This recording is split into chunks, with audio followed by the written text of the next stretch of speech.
Welcome back to GB News. You're watching the Camilla Tomley Show with me, Christopher Hope. I'm delighted now to be joined by the Deputy Leader of Reform UK and MP for Boston and Skegness, Richard Tice. Richard, welcome to the programme. Very good morning to you. Beautiful sunny day. A beautiful day. It's been a busy week in August in politics, Richard Tice. Do you think all of the 6 candidates were right to say they wouldn't do any deals with you or Nigel Farage this week? Oh, look, I mean, they're all, frankly, desperate in their own sort of sweet way. I think, frankly, no one's really interested in what's going on in the Tory party. They got annihilated in the election.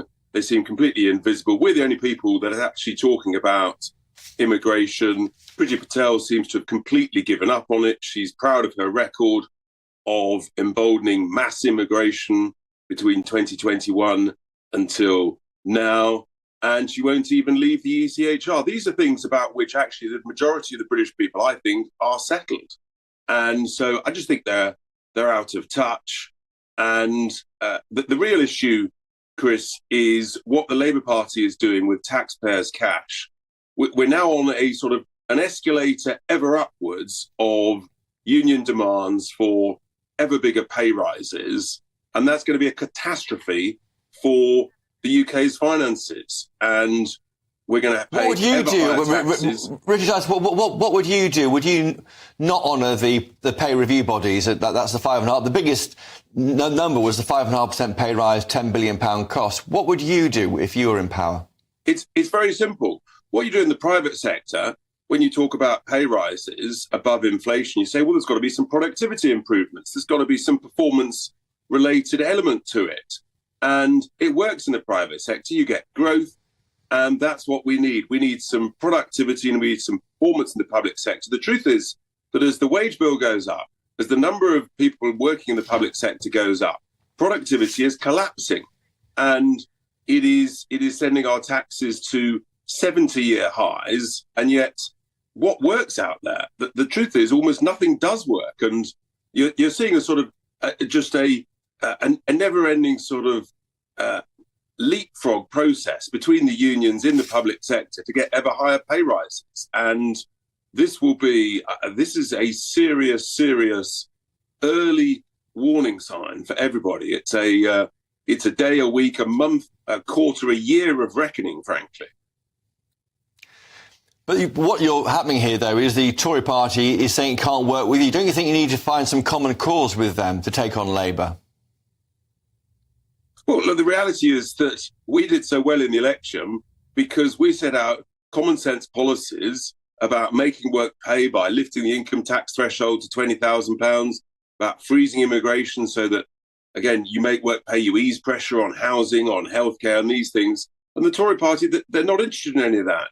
They don't seem to want to control immigration at all. And so at the moment, I'm sort of wondering, well, what do we have in common with them? And I think the answer is maybe less than people think. And do you know what? Competition's a good thing. It's supposed to be a fundamental part of the philosophy of conservatism. But it's something that the Tory leadership have completely abandoned. They don't own the right to be the alternative to Labour. They don't own the philosophy of conservatism. So if they don't perform, guess what? Someone's going to come up and eat their lunch. That's how competition works. It's a very good thing. And we're very focused at Reform on the May elections next year and growing the party, as you've heard from Nigel and our chairman Zia, taking it to the next stage. And yeah, we're very excited. Yeah. Richard Tice, you mentioned pay there, and I've got to ask you about the extra earnings earned by Nigel Farage from his media commitments, $1.2 million a year. Are you comfortable with your leader earning so much more, which doesn't rely on him being an MP? Well, what it shows actually is that he has very strong appeal to huge numbers of people, and in a sense, that's one of the reasons why he secured so many votes. He's very well known. He's a very strong celebrity in his own right, and that has a value. And I come back to what I previously said. You know, competition is a good thing. People performing, working very hard, earning things. We should aspire to that. We want more of that. ironically, of course, it was the Labour Party 20 years ago that was comfortable with that. But now we've sort of ended up in this ridiculous state of affairs where if you earn more than X, people sort of view it as, well, that's a bad thing. Maybe actually we need to create some growth, some hard work, some aspiration, some motivation, because that's the thing missing in this economy. Even with you, though, Richard, you got four directorships, a partnership. You get £40,000 from a job that doesn't involve being an MP. Are you focused on the job? Hey, guess what? What that means is I'm in touch with the reality. I'm out there in the real world, helping, understanding, working hard. And do you know what? If you want something doing, give it to a busy person. Get some growth, get some action. I tell you what, if you talk to the constituents of Boston and Skegness, they've seen more of me in the last 4 weeks than I think they saw of their predecessor in 9 years. They've heard Are you there a lot? Me Did you live there? Are you there a lot?